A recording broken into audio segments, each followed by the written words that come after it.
Pemirsa, ratusan tenan bazar Ramadan di Masjid Al-Markas mulai memenuhi pelataran masjid untuk berjualan berbagai macam aneka fashion, lifestyle, kuliner, hingga wahana permainan bagi anak-anak.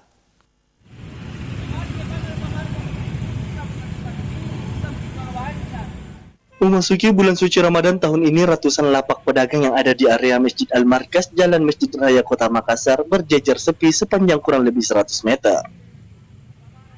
Setidaknya kurang lebih 463 tenan disiapkan panitia bagi pelaku UMKM untuk berjualan di sekitar Masjid Al-Markas tersebut. Bazar Ramadan yang dilaksanakan oleh pengurus Masjid Al-Markas yang merupakan kegiatan tahunan ketika memasuki bulan suci Ramadan.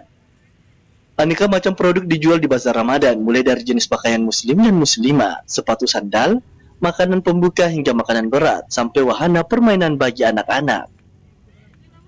2 jam jelang buka puasa, para pengunjung biasanya mulai ramai berdatangan untuk membeli aneka menu berbuka puasa.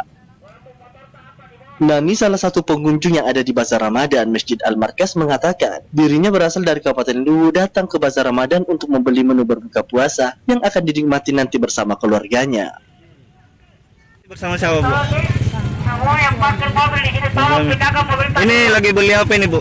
Takjil untuk buka puasa. Berbuka. Yang musafir kan saya dari Luwuk. Oh, dari Luwu, Dek, datang ke Masjid Al-Markas. Ya. Sudah berapa kali datang di sini, Bu? Baru pertama kali. Rencananya Untuk Ramadan. untuk Ramadan ini baru kali ini.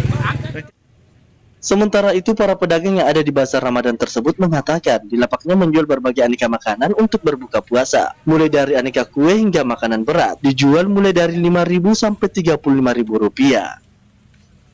Kita jual, Bu. Ada ketupat Ramadan komplit di Markas. Kebetulan kami nih di bawah di Markas ada warkop di Markas di belakang Al-Markas Al-Markas. Terus ada makanan rumahan, ada kue, ada minuman dari The Markas. Kalau harganya sendiri, Bu, mulai dari berapa untuk makanan beratnya? Yang komplit itu paket komplit ketupat Ramadan ada 30 mulai dari 35.000. 35.000, Dek. Bazar Ramadan kali ini lebih meriah dibandingkan tahun-tahun sebelumnya saat pandemi COVID-19 yang masih merajalela. Ardi Jaho, Slebes TV.